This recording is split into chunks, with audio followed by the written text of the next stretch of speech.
Welcome to Constructive Conversations. Let's face it, sometimes conversations are amazing. They're fun and we leave energized after having them. And other times they are incredibly hard. They're hard to start, they're hard to stick with, and they cause sometimes more conflict or diminishing returns. And in this video, what I'm going to do is share 10 guidelines that are going to support you in supporting yourself in leading conversations that produce at least incremental results, because sometimes change takes time. And then I'm going to share a tool that you can do to overcome the stress so that when you're having a conversation, your ears are open to hear, and not only other people, but hear what you really want to say. So you can communicate what you really want to say and then walk away and know you did your absolute best and support yourself in doing it again. Because it's a time of vulnerability to really be speaking your truth and putting yourself out there again and again. At least what I know to be true from my own human experience and working with other people. So over the years, I've been working with clients and came up with these 10 guidelines to resolve conflict so that you can drive results both at work and at home. Everything we do is things that can be applied in your personal life and in your professional life. We work with some clients who are awesome at work, and then they come home and they have no idea how to apply their leadership skills at home. Other people are awesome at home, but they take their stress to work and they become micromanagers or complainers at work, and it just makes it hard. And so these conversation guidelines are helpful in all of those areas. So before we begin, what I'd like you to do is just think for a minute about who's someone who's really easy for you to talk to? And just think about that conversation for a little bit and go a little deeper. Why is that person easy to talk to? What might it be about them? And then let's flip it. Who's someone that is really, really hard for you to talk to? Like, no way, I'm not sharing any of this with them. What is it about them that makes it really hard to talk to them? What is an attribute that makes it easy to talk to someone? And what is an attribute that makes it hard to talk to someone? It is so hard to talk to someone when you know they're thinking bad thoughts about you. When someone's thinking judgmental thoughts about me, it comes out. You just know it by the way they're saying it, by the feeling behind what they're saying. I can feel it. Easy is that they know what you're going through. They have compassion, empathetic. They get it. They don't feel like they have all the answers because they're right there with you, are some of the things that can really make it be where someone's easy to talk to. If they're sharing answers, a lot of times it's just a possibility or with compassion. They're staying grounded in themselves and not coming in and trying to rescue you or push you. These things are things that make it really easy to talk to someone. If someone is listening to understand, it is easy to speak with them. When they listen to reply, it's very hard to speak with them. I call it bubble jumping. We're in our own space and we're talking, and then all of a sudden someone's listening, and all of a sudden they jump in and try to change your reality. It's like, no, just listen to my reality. When I'm done, present it, but don't do it by jumping in.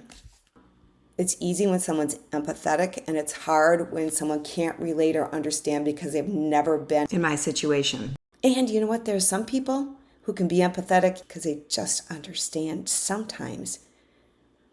This human stuff is hard. There are things that are out of our control. They're not our fault, and it's hard. And that's just the truth of being human. It doesn't mean it's all that, but that is, from what I know to be true, a definite part of human being. So the reason why these constructive conversation strategies are really important is we can't control other people. But when we control ourselves, when we're our best selves in the conversation, we can dictate better outcomes. We can put ourselves in places that are more beneficial for us. And so today, my intention is to equip you with some conversations and mindset strategies that will support you in supporting yourself and maintaining the peace of mind that you need regarding the memories of conversations you've had with people who didn't listen, regarding your thoughts about family members who are judgmental, regarding your fears about putting yourself out and put you in the same place, or your memories about the old that was horrible. And so if you're feeling any of those things, I'd love you to just take a nice deep breath again and be the one who's having a constructive conversation with yourself, and be empathetic.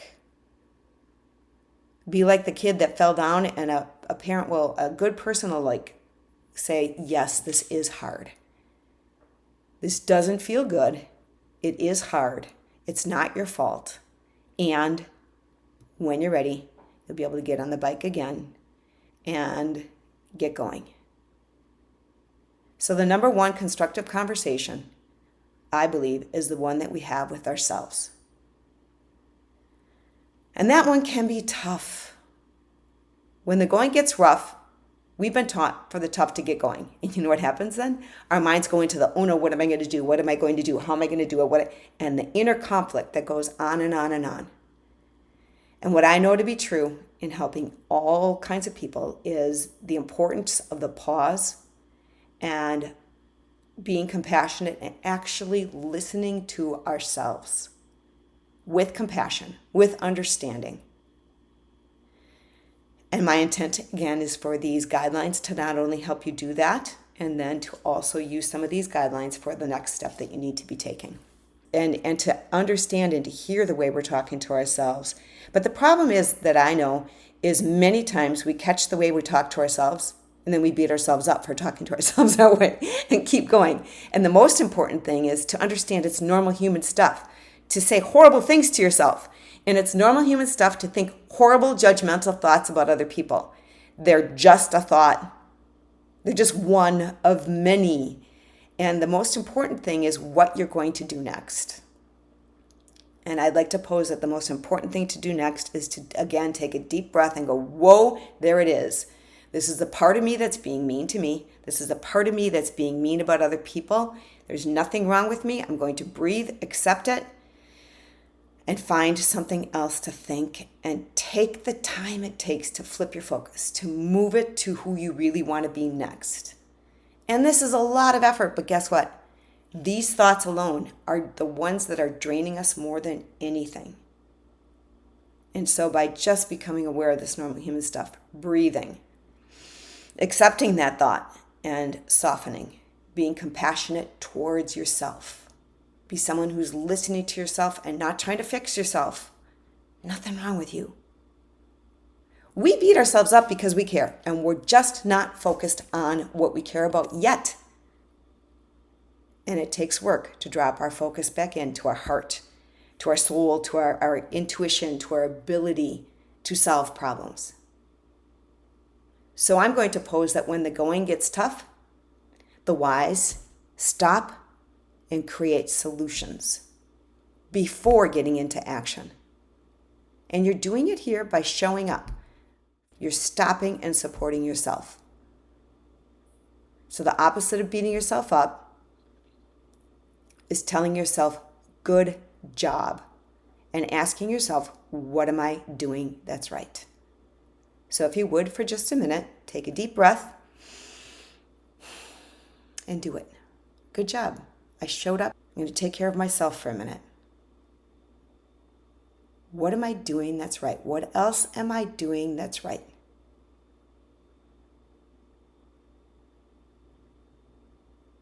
Because what we focus on expands.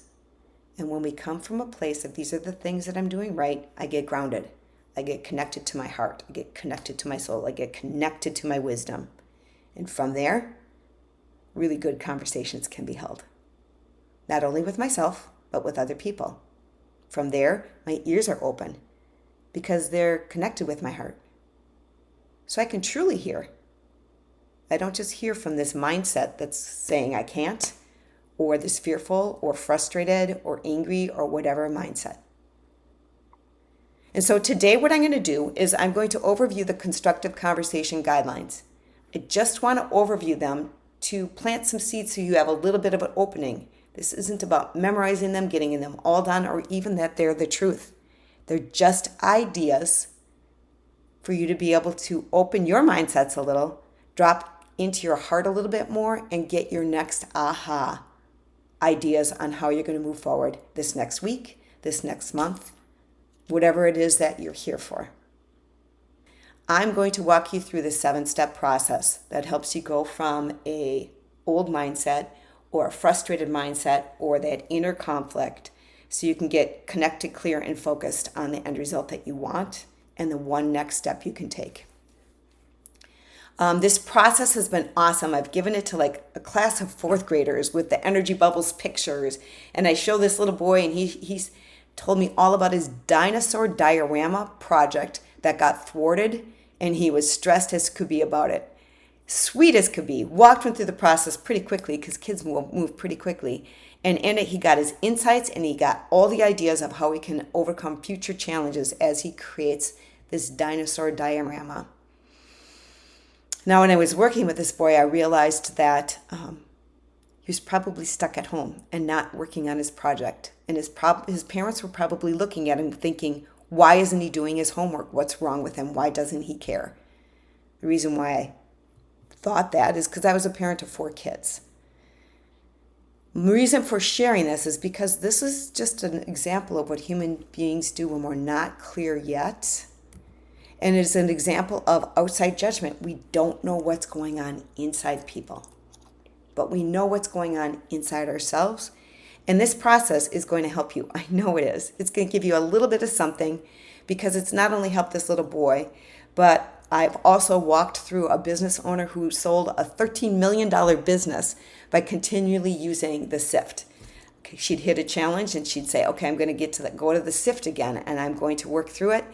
Or she'd come back and said, I did a C.I.F.T in the morning and this is what happened. I did a C.I.F.T in the morning and this is what happened. And the C.I.F.T is an acronym for the Clear Inner Focus Table. So it helps you sift through your thoughts, the I don't want, I want, the past, the present, the future, and just get clear, grounded, and focused. We're going to walk through it. And then when I'm done, I'm going to share resources.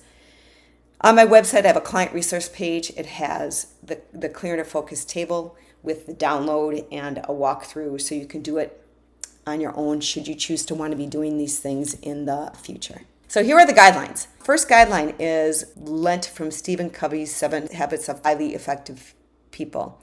He said, begin with the end result in mind.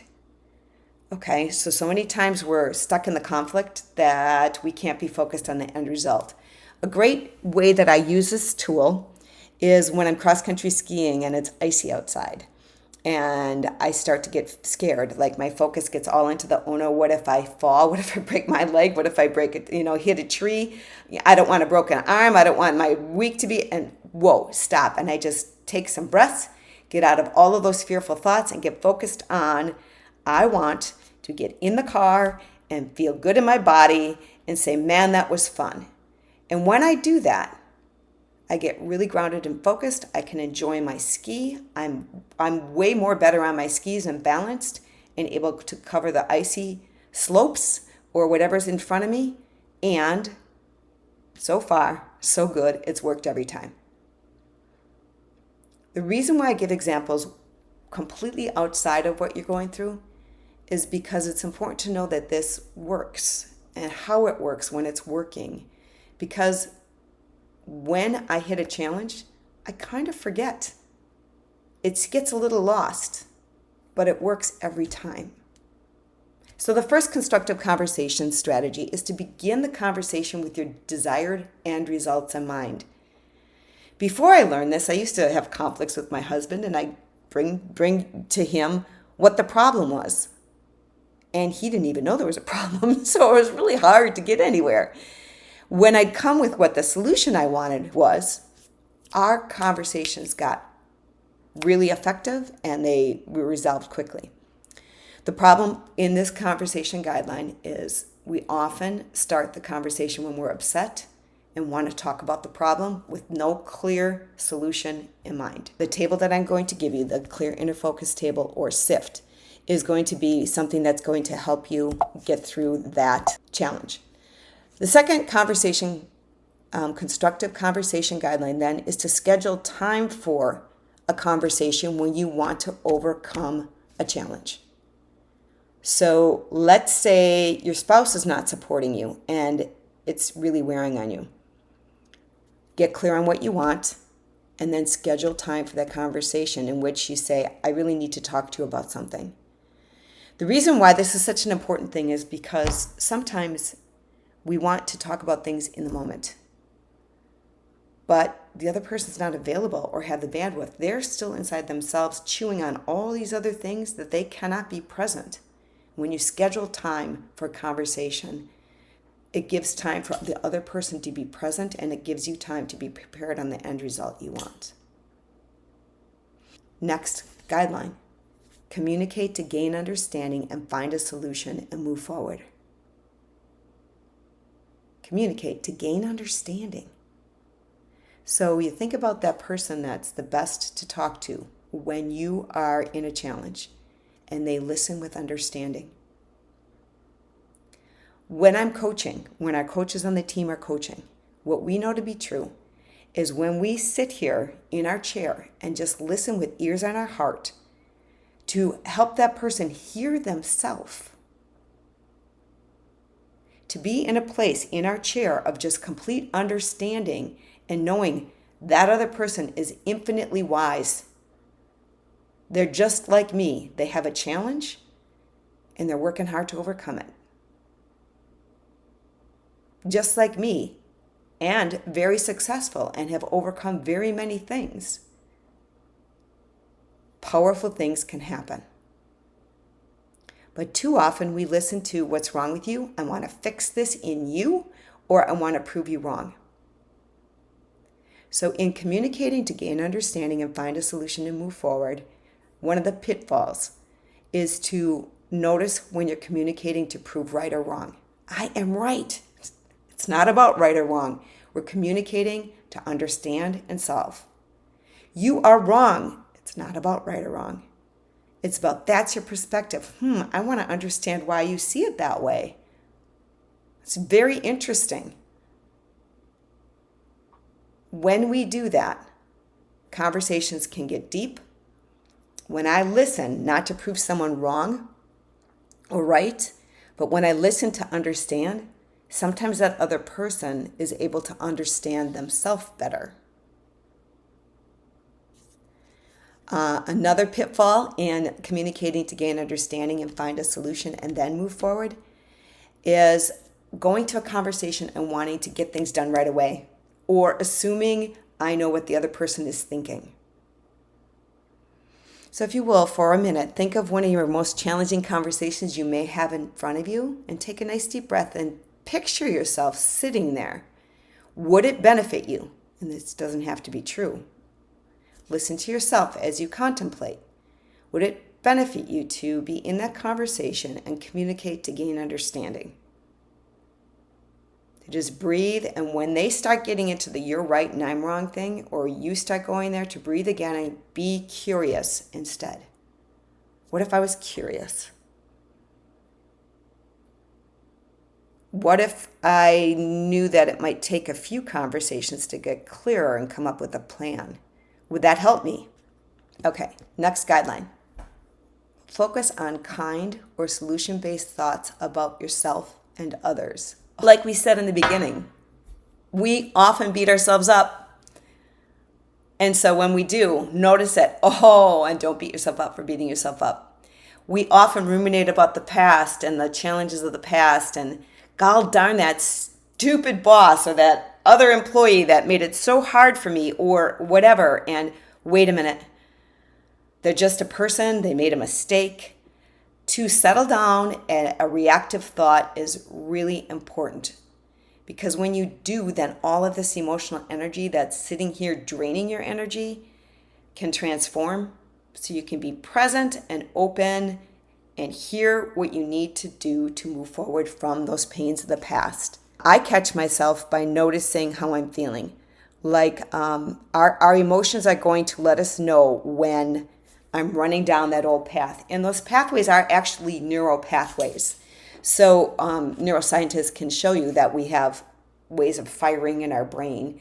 And our brain will, once we start going here, it can go there right away. Sometimes our brains can just like, I call them inner landmines in my book, Flip Your Focus. They're mindsets that are sitting here, and I can be moving around in the world, and out of the blue, bam, I'm on that other pathway. So the best way to catch myself is to take a nice deep breath and just go, oh, there it is, and then breathe and notice the feelings, and just, they're going to go off and they're going to be hard.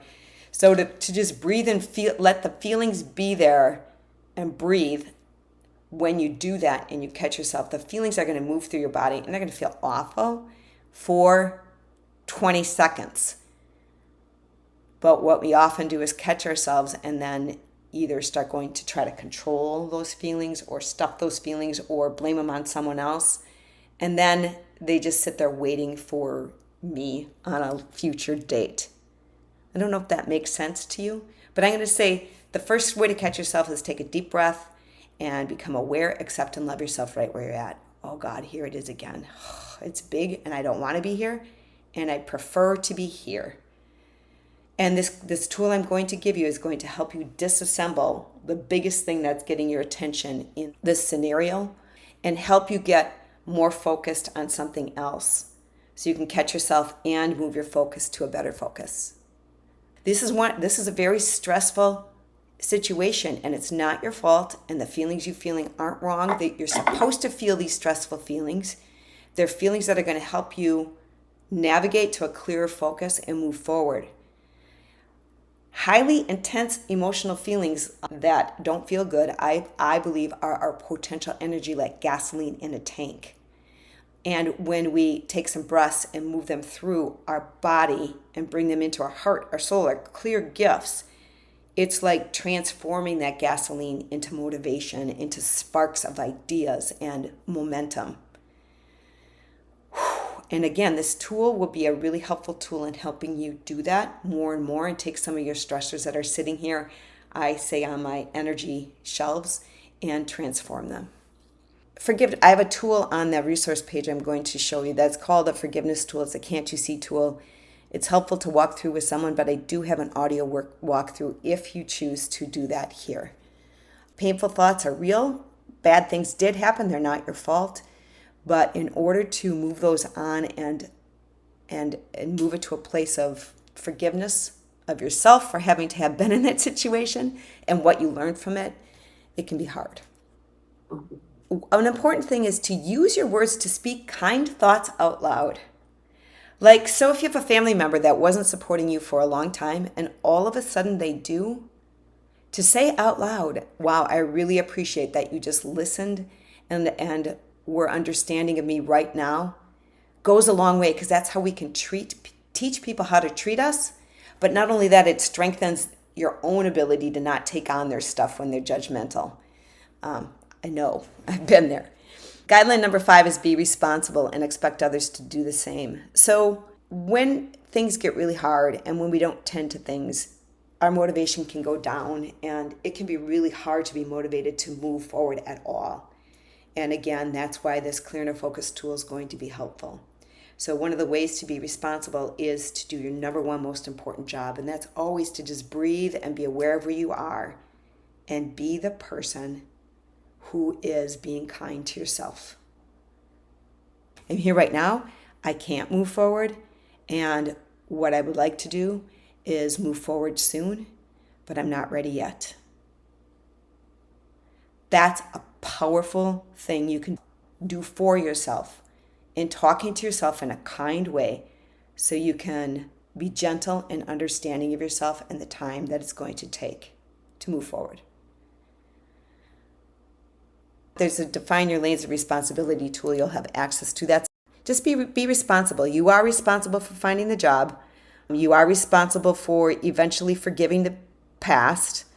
Other people were responsible for the wrongdoings they did. That was theirs. But yours is, you are responsible for taking care of yourself. Take time to make plans you agree on. Communicate what you need to get win-win solutions. Just communicate with them. Understand what they need and communicate what you need. Be committed and stick to the plans that you make then. Or negotiate a new plan. If you say you're going to give this and you don't really want to, well, you said you would. You need to stick with it or communicate a new plan. I hear that a lot in my husband's business, where an employee will say he's going to do one thing, he's going to bid all these jobs, and then they don't. But they don't say anything to the other people. Simply saying, I didn't have the time to bid this extra job, goes a long way in keeping the trust and keeping the morale and keeping people feeling like they're in control. Because truly there are only 4 things you can control. And the table that I'm going to help you with is going to help you really navigate those 4 things. And one of the resources I will give you will help you see those. It's your focus, your breath, your imagination, and your response. When we control the things that we can control, our response when we can't stick with the plan, but communicate to say, hey, I need to go in a different direction. Wow. It goes a long way. And then be accountable. So you made a plan, stick with it. Hold yourself accountable and hold others accountable. Hey, you just changed directions on me and you didn't let me know. Next time, please let me know when you're going to change directions. All I'm asking. Great way to hold other people accountable.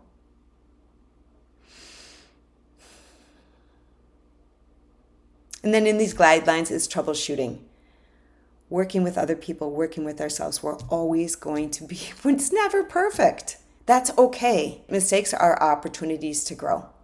Mistakes are opportunities to develop new ways. Mistakes are opportunities to connect deeper in yourself and move forward in a new way. Get clearer on what's more authentically me. To get stronger in myself and my ability to hold other people accountable. I'm 60 years old and I'm still developing these things.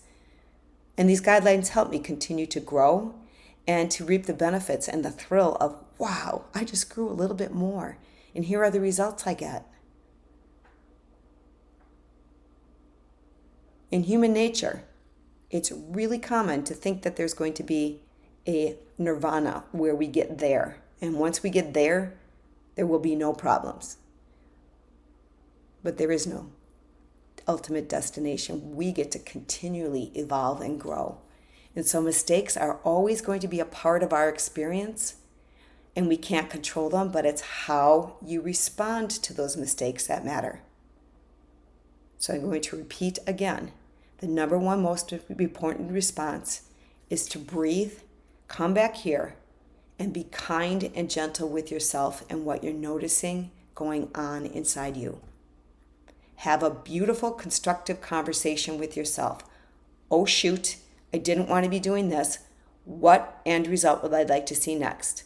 Well, next time, instead of reacting and saying something outward, I'd like to calm down, and in that, growth continues to happen. When you focus on what you learned from the past, mistakes don't hurt so much. When you're riding a bike and you fall down and you get a bruise as a kid, like 10 years later, you usually don't say, oh, that one time I fell down and I broke my leg and the pain of it reactivates. But we can do that with emotional pains. And when you realize what you learned and apply what you learned in the present day, it can keep you out of the weeds of the emotional pains of the past. An important thing is, if you're having a conversation with someone else, if you're having a conversation with yourself and you keep going into painful things, if someone keeps saying, oh, I'm sorry, and they do it again, I'm sorry, and they do it again, or you find yourself showing up and making a mistake over and over again, it's really important to get to what's driving that recurring behavior. And that's our mindsets. It's a repeated thought and feeling that's stuck in place that often we're not aware of. And this clear and focused table that I'm going to have you walk through in just a minute is a good way to disassemble an old mindset. You'll be able to look at all the things you're thinking and feeling and experiencing on that topic and write it down to slow it down. And when you write it down to slow it down, you can look at it and just accept it. It's just a thought. It's just a feeling. It doesn't mean anything. And then you can create a new mindset. An example of that would be someone who continually gets worked up and upset, and then their way of blowing off their steam or their way of getting a sense of control again is to start controlling everything around them and start getting into other people's spaces, picking at their kids, picking at their spouse. And if it happens again and again and again, it's a great time to go, okay, here's a mistake and an opportunity to learn. And I'm going to look at what was going on behind that. And usually it's, I feel so out of control and whatever it is. And when you build a new mindset, when I feel out of control, what I want to do is remember, I got to get focused on the end result I want and grounded and address the challenges as they occur. Address the challenges of people changing their plans on me and not communicating them to me so that I can work really collaboratively with other people. I'm speaking a lot, and I think we all know someone who does this, or all know ourselves at some point who do this. And none of it matters except for when we put the information into our own experiences. So the last maintenance thing is to practice self-care. What I know is when the people I work with, when humans practice self-care, and that means in the morning, looking at your stressors, getting clear on the end results you want for the day, doing your best and let your best be good enough, and holding yourself accountable or loving yourself when you can't, holding others accountable or giving them a little time to be accountable their way, as these guidelines gave. When I practice self-care, start my day with some of these things, including what do I need for myself? Then I can deal with things in live time.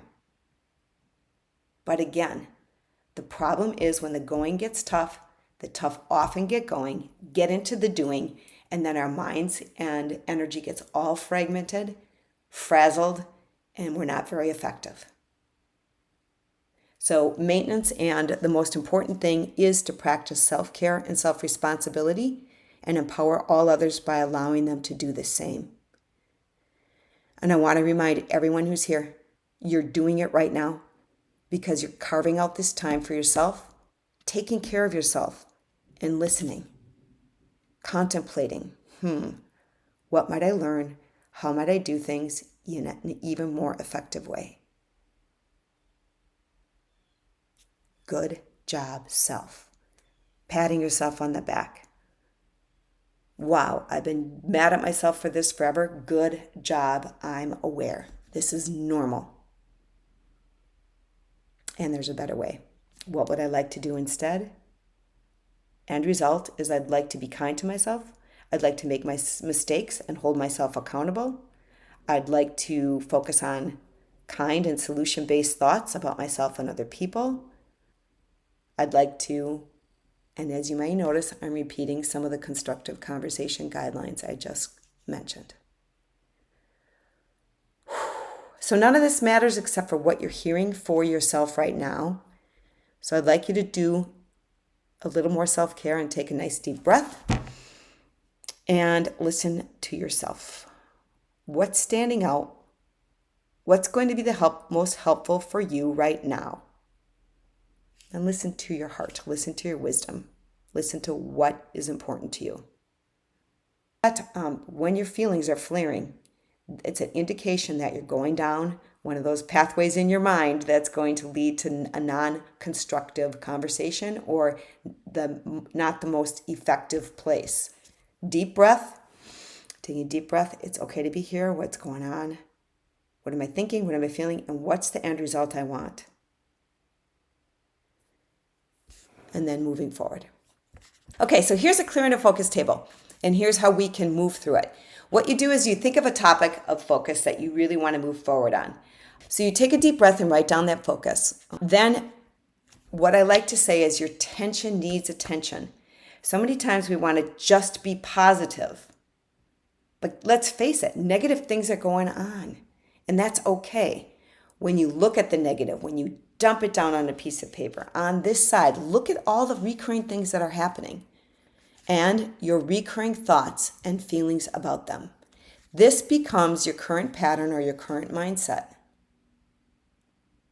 So when you write down all of these things, I don't want to be waking up in the morning being positive and nothing happens yet. I don't want to feel frustrated. I don't want to be waiting and waiting and waiting to find out if the job comes. I mean, there's a lot of really frustrating things going on.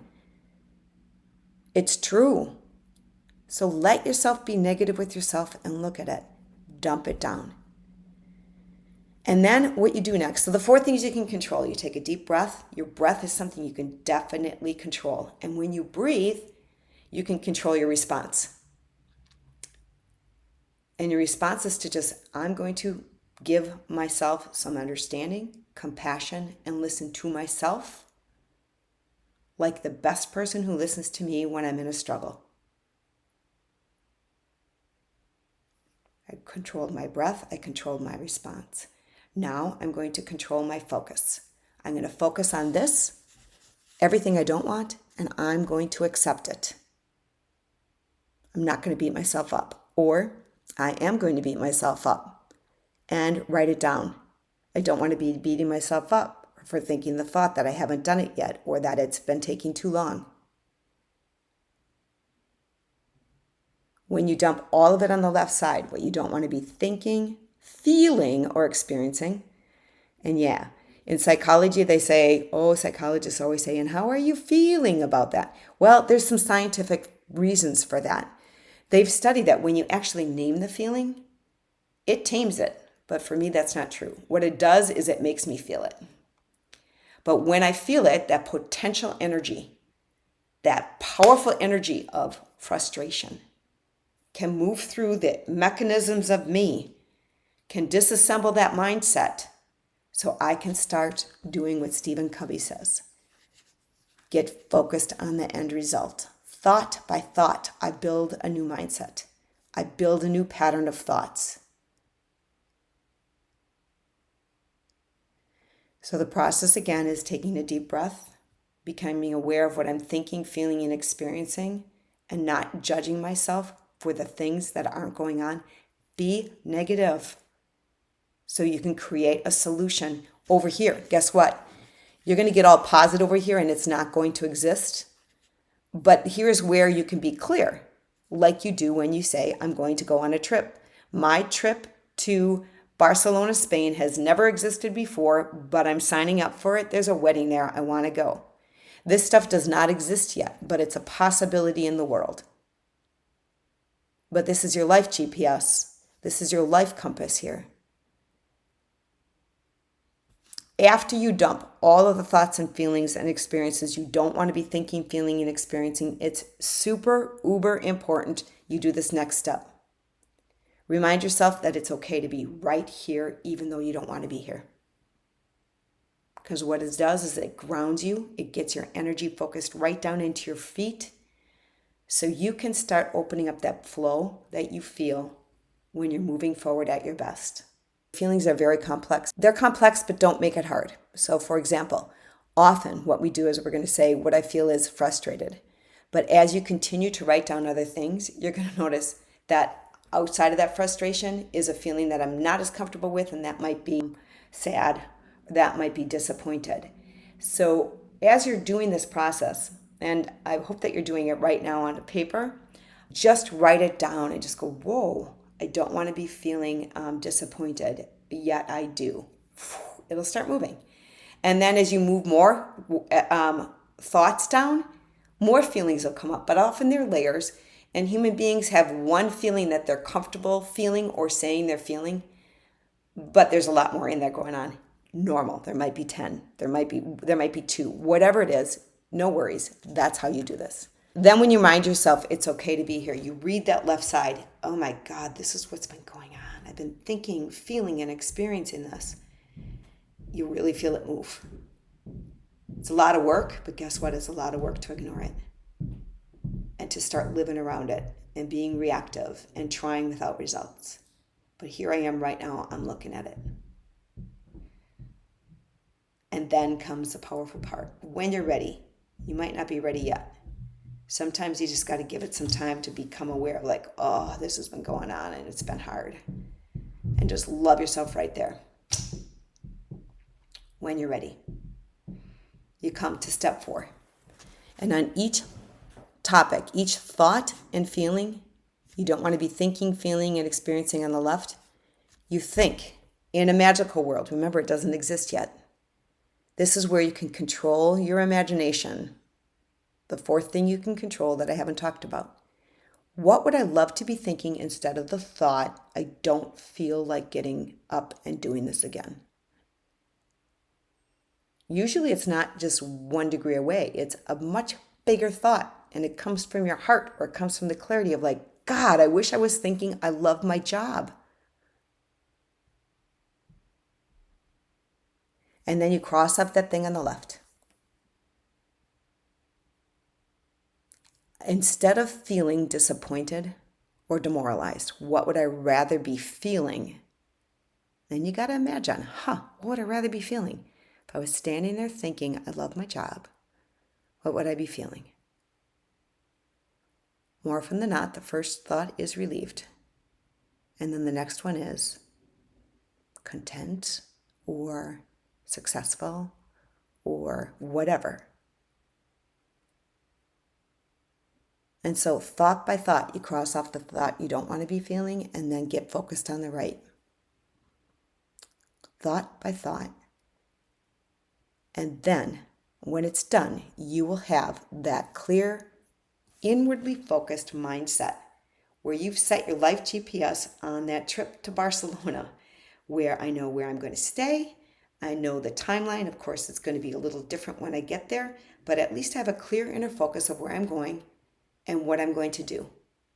So I feel in control and safe in moving forward. And then step 5 is to really activate your imagination, because it will ground this picture within you, and it activates your subconscious and conscious mind to work together to not only be inspired to move in that direction, but when it shows up, to recognize it. Because have you ever done that where you think you want one thing and it ends up looking quite different, but it's got all the components of everything you need? That's often the case when we're looking at trying to find a new job or anything. So when you breathe and imagine it and can actually feel how good it would feel right now, then the motivation to do it and to show up and to continue planning for that trip to Barcelona, continue to keep taking little steps and watching it evolve, gets easier and easier. And then, and only then, do you ask yourself, not your friends, not that person that's so good to talk to you, not your elders or your colleagues, you ask yourself, given this is exactly what I want here, ask yourself one step I can take in the direction of the above desire. One step. In the next 24 hours. Now, if you've been stuck in the hard stuff over here, a lot of times people's one step will be just be really kind to myself for the next day and keep reading this and imagining this happening. I don't know the answer, but I do know that you will know one step you can take in the next 24 hours. And this is how we can start to really trust ourselves to actively be in these constructive conversations and show up time and time again. And trust ourselves to make mistakes and show up time and time again. Trust ourselves to respond to other people who are making mistakes and getting into my space so I can hold them accountable and responsible for their stuff. And come back here and be responsible for mine. When you define that step, lastly, somewhere within the next 24 hours, take that step. And guess what then? Repeat.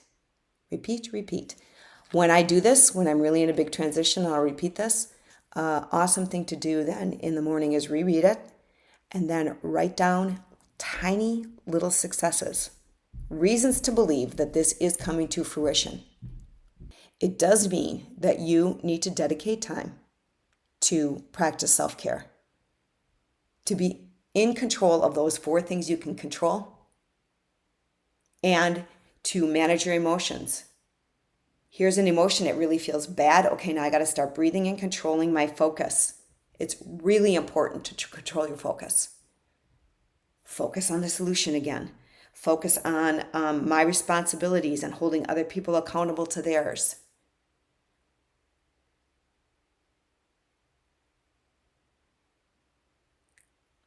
So I think you can see in here that the most important constructive conversation you can have is the conversation with yourself. And if you read the guidelines, you'll see these are important guidelines in how you're talking to yourself. And then by writing it down, you slow it down so you can actually see it. You might notice as you see it that you can see more, and you can see how you weren't accepting it, or you didn't want to know that, you didn't want to think that that's what you were thinking, but you are, and it's okay, it's normal. They're just one thought in a many, and they're locked in place because something matters. Now what matters? Back to here, this side.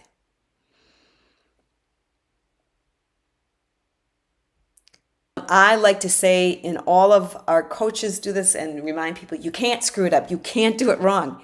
Mistakes are opportunities to learn and grow. When I first started this with that woman that sold her multi-million-dollar business, she started with the left-hand side, honest to God. She filled 3 papers of stuff she didn't want to be thinking, feeling, and experiencing. And the right side was filled with, again, the same. But I told her, the more you do this, the shorter the list will get. Until one day she called me and she said she had a horrible health issue. And she said, but here's the deal. My list is really short. I know what I want, and I'm not worried about it. And she came in and she went to the doctor the next week, and they said the health issue didn't even present itself the next time. So, yes, you can't do this wrong.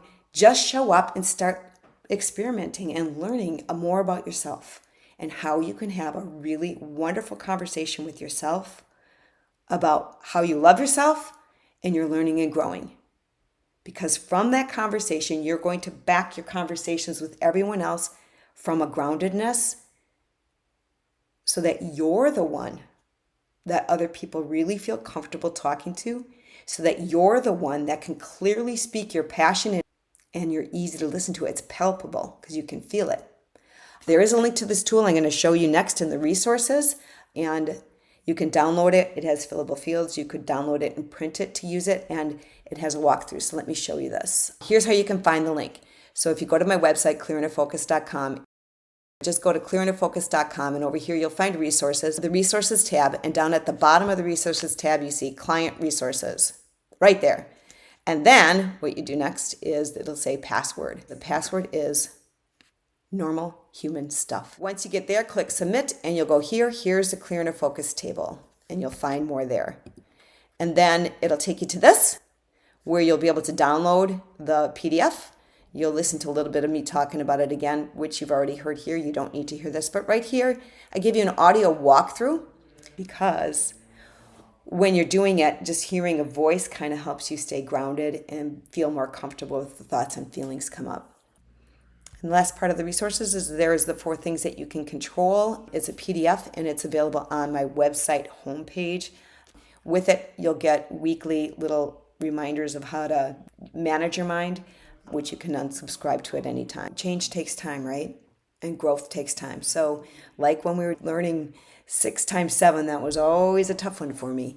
I had to just keep showing up and practicing and practicing. Okay, good job. Again, good job. You showed up. You can't do this wrong. You showed up. It's not there yet. What I want is to do this enough so that when I do it, it works, and I'm not there yet.